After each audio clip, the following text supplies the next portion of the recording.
Hello दोस्तों, आपने Bermuda triangle का नाम सुना होगा।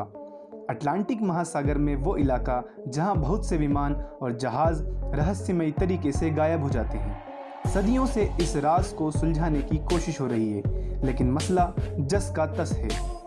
पर क्या आपको पता है कि अंतरिक्ष में भी एक इलाका ऐसा है जो बरमूडा कहा जाता है। उस इलाके से गुजरने पर भी अंतरिक्ष यात्रियों को अजीबोगरीब तजुर्बे होते हैं।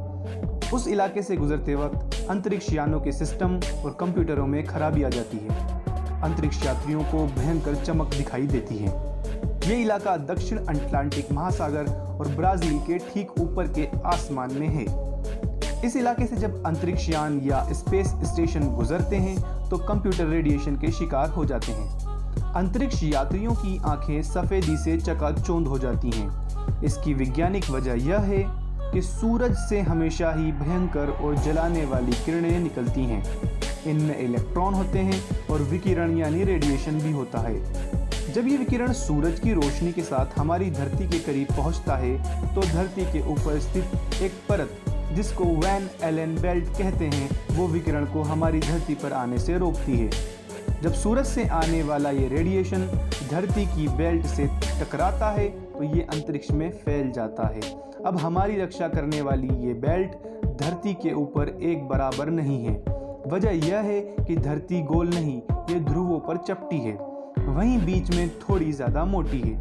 इसी वजह से दक्षिणी ध्रुव के करीब के इलाकों में ये वैन एलन बेल्ट धरती के ज़्यादा करीब आ जाती है।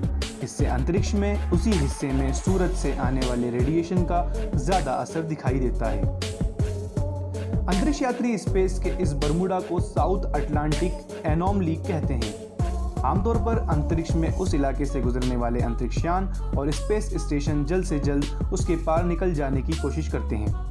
लेकिन आज बहुत सी निजी कंपनियां भी स्पेस मिशन भेजने में जुटी हैं। इनमें सवार होकर बहुत से लोग अंतरिक्ष की सैर के लिए जाएंगे। ऐसे में हमें इस SAA यानी अंतरिक्ष के बरमूडा ट्रायंगल से ज़्यादा सावधान होने की ज़रूरत है। नासा के अंतरिक्ष यात्री रहे टेरी वर्ट्स बताते हैं कि इस इलाके से गुजरने वाली सैटेलाइट को भी रेडिएशन का हमला झेलना पड़ता है। कंप्यूटर सिस्टम काम करना बंद कर देते हैं। इसी की वजह से नासा की अंतरिक्ष दूरबीन हबल इस इलाके से गुजरते वक्त काम करना बंद कर देती है। टेरी वर्ट्स बताते हैं कि अंतरिक्ष में इस रेडिएशन से बचने का सबसे अच्छा तरीका पानी है। पानी के 23 किलो वजन वाले बैग की मदद से एक दीवार खड़ी करके अंतरिक्ष यात्री रेडिएशन से खुद को बचाते हैं। वैसे सूरज से चलने वाली विकिरण की इस आंधी की वजह से हमें बेहद खूबसूरत कुदरती नज़ारा देखने को मिलता है। सूरज और धरती की चुंबकीय किरणें टकराने से ध्रुवों पर हमें हरे रंग की रोशनी देखने को मिलती है। उत्तरी ध्रुव पर यह खूबसूरत मंजर देखने के लिए लोग हजारों किलोमीटर का सफ़र करके पहुंचते हैं। टेरी वर्ट्स बताते हैं कि अंतरिक्ष में ये नज़ारा और भी खूबसूरत दिखता है, बल्कि वो ये तक कहते हैं कि नॉर्दर्न लाइट्स की ऐसी तस्वीर धरती से आप देख ही नहीं सकते। स्पेस स्टेशन पर रहने के दौरान टेरी वर्ट्स ने उस हरी रोशनी के बीच से गुजरने का भी तजुर्बा किया था। वैसे तो धरती पर मुमकिन ही नहीं, सोलर रेडिएशन की अंतरिक्ष में लगातार निगरानी की जाती है। इसके लिए अंतरिक्ष यात्री हमेशा एक रेडिएशन मीटर साथ रखते हैं। टेरी का कहना है कि अब तो बहुत से स्पेस मिशन प्लान किए जा रहे हैं, इसलिए हमें ज़्यादा से ज़्यादा अक्लमंद मशीनें चाहिए जो ऐसे विकिरण से खुद ही जूझ सकें, क्योंकि अंतरिक्ष में बहुत दूर के सफ़र में कई बार अंतरिक्ष यात्रियों का संपर्क धरती पर मास्टर कंट्रोल रूम से नहीं होगा।